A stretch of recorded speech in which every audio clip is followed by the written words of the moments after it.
4 साल बाद जब एक माँ को उसका खोया हुआ बेटा वापस मिला तो उसने दौड़कर उसे गले लगाने की कोशिश की, लेकिन बेटे ने माँ का हाथ झटकते हुए कहा, मुझे इनके पास नहीं जाना, मुझे अपनी मम्मी के पास जाना है। और सबसे हैरानी की बात यह थी कि जिस महिला के पास जाने की वह जिद कर रहा था, वही महिला 4 साल पहले उसे अगवा करके ले गई थी। दोस्तों, यह कहानी बिहार के औरंगाबाद जिले की है।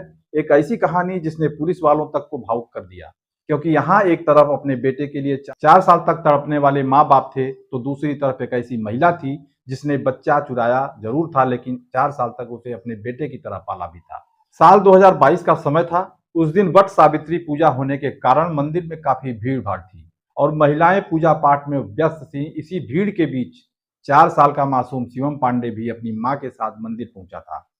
शिवम कभी इधर भागता कभी उधर भागता और उसकी माँ पूजा में लगी हुई थी, लेकिन किसी को अंदाजा नहीं था कि कुछ ही मिनटों बाद यह बच्चा अचानक गायब हो जाएगा। जब पूजा खत्म हुई तो शिवम की माँ ने अपने बेटे को ढूंढना शुरू किया। पहले उसे लगा कि शायद बच्चा मंदिर के किसी कोने में खेल रहा होगा, लेकिन जब कई मिनट बीत गए और शिवम कहीं नहीं मिला तो उसके चेहरे का रंग उड़ गया। अब पूरा परिवार उसे तलाशने लगा। मंदिर का हर कोना छान मारा गया, लोगों से पूछताछ हुई, माइक से अनाउंस भी करवाया गया, लेकिन शिवम कहीं नहीं मिला। धीरे धीरे परिवार को समझ आ गया कि उनका बेटा सिर्फ खोया नहीं है, बल्कि शायद किसी ने उसे अपने साथ ले गया है। इसके बाद परिवार सीधे पुलिस के पास पहुंचा। पुलिस ने मामला दर्ज किया, आसपास के जिलों में सूचना भेजी गई, रिश्तेदारों और परिचितों से पूछताछ की गई, लेकिन हर कोशिश नाकाम रही।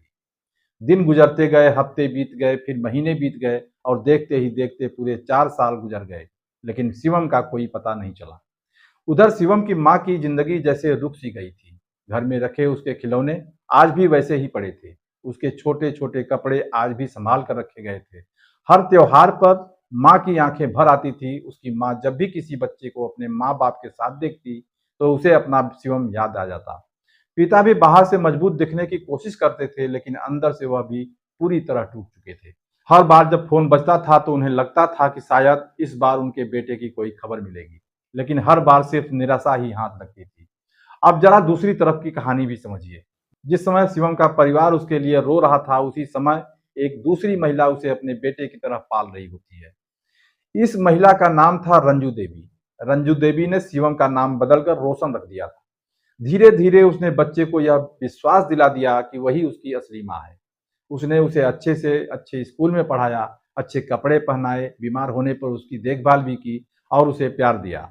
4 साल तक किसी को जरा भी शक नहीं होने दिया कि यह बच्चा उसका नहीं किसी और का है। अब जरा सोचिए, जब कोई बच्चा 4 साल तक रोज सुबह उठकर एक ही महिला को माँ कहता है, उसी के साथ खाता है, उसी के साथ सोता है, उसी के साथ स्कूल जाता है, तो उसके मन में माँ की पहचान किसकी बनेगी?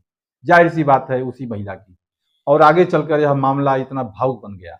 फिर 16 मई 2026 को इस कहानी में ऐसा मोड़ आया जिसने 4 साल पुराने राज से पर्दा उठा दिया। एक दिन आद्विक नाम का एक बच्चा अचानक मंदिर से फिर गायब हो गया। पुलिस तुरंत हरकत में आ गई।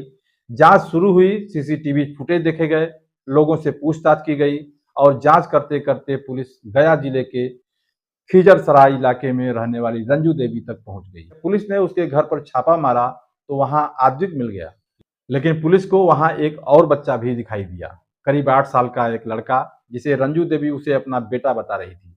वह बच्चा भी रंजू देवी को अपनी माँ बता रहा था। पहली नजर में तो सब कुछ सामान लग रहा था, लेकिन पुलिस को कुछ बातें अजीब लग रही थी। जांच अधिकारियों ने उस बच्चे की जानकारी खंगालनी शुरू की। पुरानी गुमशुदगी की फाइलें निकाली गई और पुरानी तस्वीरों का मिलान किया गया और तभी ऐसा सच सामने आया जिसने सभी को चौंका दिया। पुलिस को पता चला कि यह बच्चा कोई और नहीं है, बल्कि साल 2022 में लापता शिवम पांडे है। 4 साल से जिसे पूरा परिवार ढूंढ रहा था, वह आखिरकार मिल चुका था।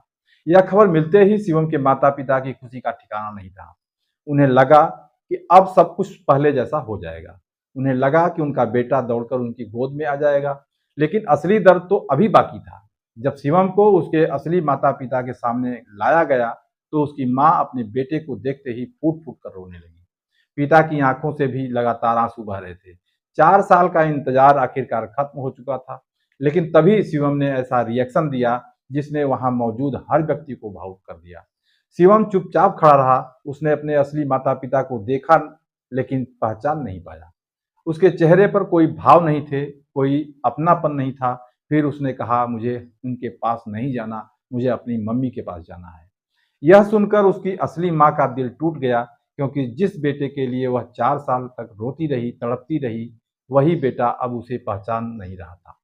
दरअसल 4 साल पहले जब शिवम अगवा हुआ था, तब उसकी उम्र सिर्फ 4 साल थी, लेकिन अब वह 8 साल का हो चुका था। उसकी आधी से ज्यादा जिंदगी रंजू देवी के साथ बीती थी। उसकी यादों में माँ का चेहरा रंजू देवी का था। यही वजह थी कि वह उसी के पास जाना चाहता था। अब पुलिस ने रंजू देवी से सख्ती से पूछताछ की। पूछताछ में उसने जो बताया, उसने इस पूरे मामले को और भी ज्यादा जटिल बना दिया। रंजू देवी ने बताया कि उसकी शादी को कई साल हो चुके थे, लेकिन उसे कोई संतान नहीं हुई। बच्चा न होने की वजह से उसका वैवाहिक जीवन खराब हो गया, उसका घर टूट गया, उसके पति ने दूसरी शादी कर ली। यह दर्द उसे अंदर से खाता रहा। वह मां बनना चाहती थी, लेकिन उसकी यह चाहत धीरे धीरे एक जुनून में बदल गई, और इसी जुनून में उसने मंदिर से शिवम को उठा लिया। फिर उसे अपने बेटे की तरह पालने लगी। लेकिन सबसे हैरानी की बात यह थी कि 4 साल बाद भी उसका मन नहीं भरा। उसने दूसरी बार भी वही गलती दोहरा दी। पुलिस पूछताछ में उसने बताया कि आद्विक को इसलिए उठाया क्योंकि उसके लंबे बाल थे। उसे लगा कि वह लड़की जैसा दिखता है। उसने सोचा कि अगर उसके पास एक बेटा और एक बेटी दोनों होंगे तो उसका परिवार पूरा हो जाएगा।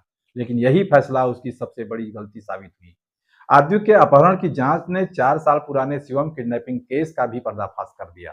फिलहाल पुलिस ने महिला को गिरफ्तार कर लिया है। शिवम को उसके असली माता पिता के हवाले कर दिया गया है। हालांकि अभी भी शिवम भावनात्मक रूप से रंजू देवी से जुड़ा हुआ बताया जा रहा है। इसी वजह से उसकी काउंसलिंग कराई जा रही है, ताकि वह धीरे धीरे अपने असली परिवार के साथ सहज हो सके। दोस्तों, इस कहानी का सबसे दर्दनाक हिस्सा यह नहीं है कि एक बच्चा 4 साल तक अपने परिवार से दूर रहा, बल्कि सबसे दर्दनाक हिस्सा यह है कि जब वह वापस मिला, तब उसे अपनी असली माँ की पहचान ही याद नहीं थी। एक माँ ने 4 साल तक अपने बेटे को ढूंढा, और जब बेटा मिला तो उसे अपने ही बेटे के दिल में फिर से माँ बनने की शुरुआत करनी पड़ रही है। दोस्तों, इस पूरी कहानी में सबसे बड़ा दर्द शायद यही है कि एक माँ ने अपने बेटे को 4 साल बाद वापस तो पा लिया, लेकिन उसे अपना बेटा फिर से पाने के लिए अब उसके दिल में अपनी पहचान भी बनानी होगी। और यही इस कहानी का सबसे भावुक सच है। आपको क्या लगता है, इस मामले में सबसे ज्यादा दर्द किसने झेला? शिवम ने, उसके असली माता पिता ने, या फिर उस महिला ने जिसने अपराध तो किया लेकिन 4 साल तक उसे बेटे की तरह पाला? अपनी राय हमें कमेंट बॉक्स में जरूर दीजिएगा। मिलते हैं किसी और कहानी में, तब तक के लिए जय हिंद।